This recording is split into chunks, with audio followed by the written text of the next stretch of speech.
Scrooge took his melancholy dinner in his usual melancholy tavern, and having read all the newspapers and beguiled the rest of the evening with his banker's book, went home to bed.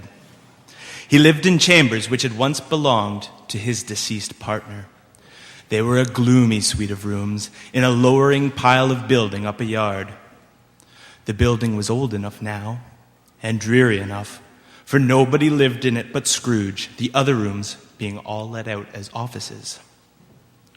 Now it is a fact that there was nothing at all particular about the knocker on the door of this house, except that it was very large.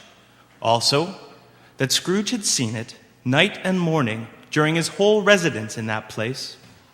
Also, that Scrooge had as little of what is called fancy about him as any man in the city of London. And yet Scrooge, having his key in the lock of the door, saw in the knocker, without its undergoing any intermediate process of change, not a knocker, but Marley's face. Marley's face, with a dismal light about it, like a bad lobster in a dark cellar. It was not angry or ferocious, but it looked at Scrooge as Marley used to look, with its ghostly spectacles turned up upon its ghostly forehead. As Scrooge looked fixedly at this phenomenon, it was a knocker again. He said, "Pooh-pooh," and closed the door with a bang. The sound resounded through the house like thunder. Every room above and every cask in the wine merchant's cellar appeared to have a separate peal of echoes of its own. Scrooge was not a man to be frightened by echoes. He fastened the door and walked across the hall and up the stairs. Slowly, too, trimming his candle as he went. Up Scrooge went, not caring a button for its being very dark. Darkness is cheap, and Scrooge liked it. But before he shut his heavy door, he walked through his rooms to see that all was right. He had just enough recollection of the face to desire to do that. Sitting room, bedroom, lumber room, all as they should be. Nobody under the table, nobody under the sofa. A small fire in the grate, spoon and basin ready, and a little saucepan of gruel. Scrooge had a cold in his head, upon the hob. Nobody under the bed, nobody in the closet, nobody in the dressing gown, which was hanging up in a very suspicious attitude against the wall. Quite satisfied, he closed his door and locked himself in. Double-locked himself in, which was not his custom. Thus, secured against surprise, he took off his cravat, put on his dressing gown and slippers and nightcap, and sat down before a very low fire to take his gruel. As he threw his head back in the chair, his glance happened to rest upon a bell, a disused bell that hung in the room and communicated, for some purpose now forgotten, with a chamber in the highest story of the building. It was with great astonishment and with a strange, inexplicable dread that as he looked, he saw the bell begin to swing.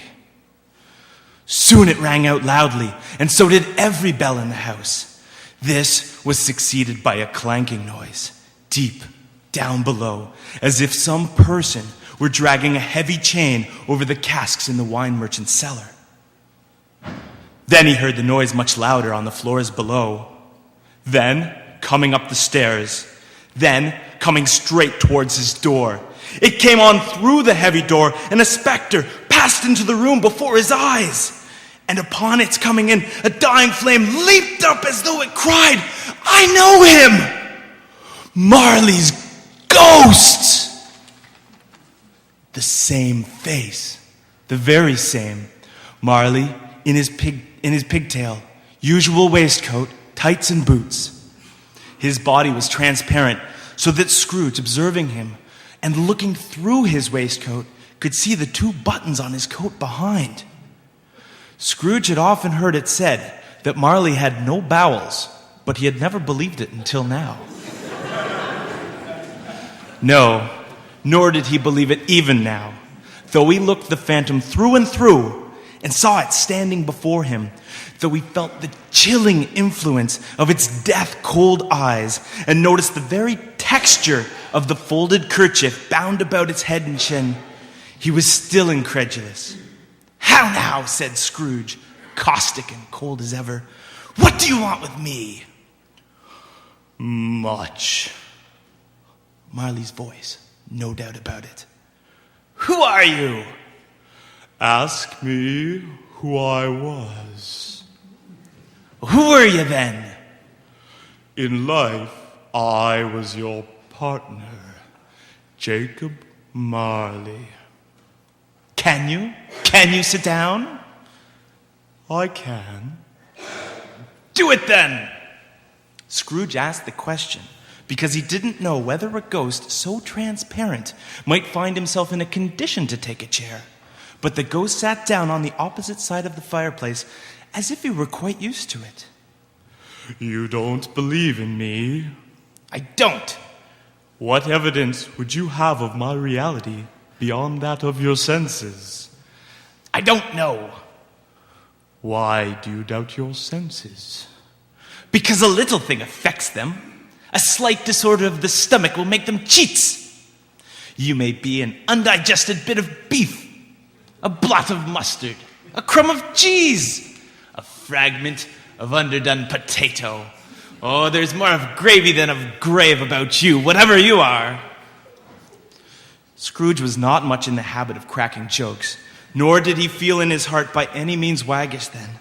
The truth is that he tried to be smart as a means of distracting his own attention and keeping his horror down. But how much greater was his horror when the phantom, taking off the bandage round its head as if it were too warm to wear inside, its lower jaw dropped down upon its breast. "Mercy! Dreadful apparition, why do you trouble me? Why do spirits walk the earth, and why do they come to me?" "It is required of every man that the spirit within him should walk abroad among his fellow men, and travel far and wide, and if that spirit goes not forth in life, it is condemned to do so after death.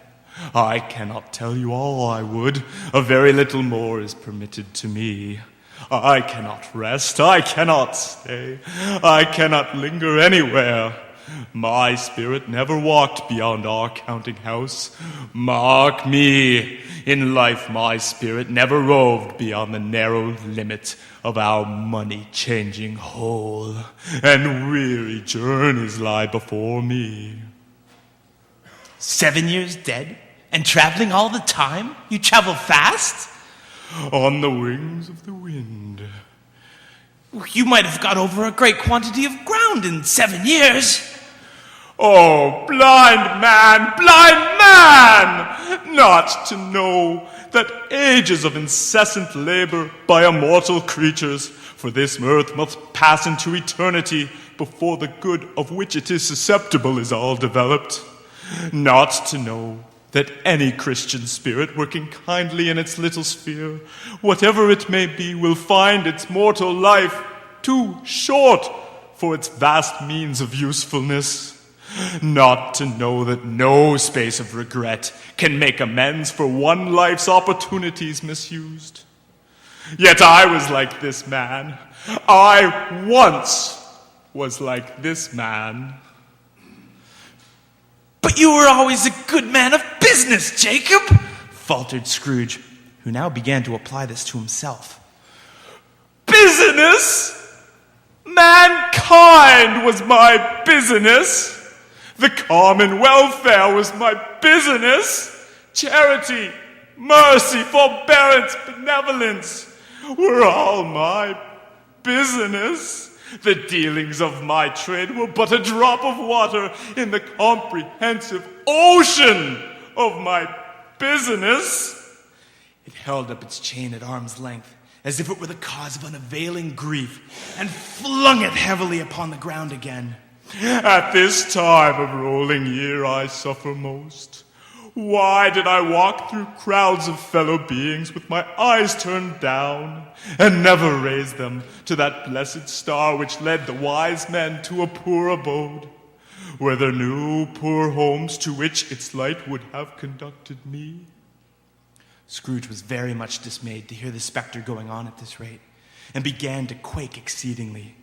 Hear me, my time is nearly gone. I will, but don't be hard upon me. Don't be flowery, Jacob, pray. I am here tonight to warn you that you have yet a chance and hope of escaping my fate, a chance and hope of my procuring Ebenezer. Oh, you were always a good friend to me. Thank ye. You will be haunted by 3 spirits. Is that the chance and hope you mentioned, Jacob? I think I'd rather not. Without their visits, you cannot hope to shun the path I tread. Expect the first tomorrow night when the bell tolls 1. Expect the second on the next night at the same hour. The third upon the next night when the last stroke of 12 has ceased to vibrate. Look to see me no more, and look that, for your own sake, you remember what has passed between us. It walked backward from him. At every step it took, the window raised itself a little. So when the apparition reached it, it was wide open, and it floated out through the self-opened window and into the bleak dark night. Scrooge closed the window and examined the door by which the ghost had entered. It was double locked as he had locked it with his own hands, and the bolts were undisturbed. Scrooge tried to say humbug, but stopped at the first syllable. And being, from the emotion he had undergone, or the fatigues of the day, or his glimpse into the invisible world, or the dull conversation of the ghost, or the lateness of the hour, much in need of repose, he went straight to bed without undressing and fell asleep on the instant.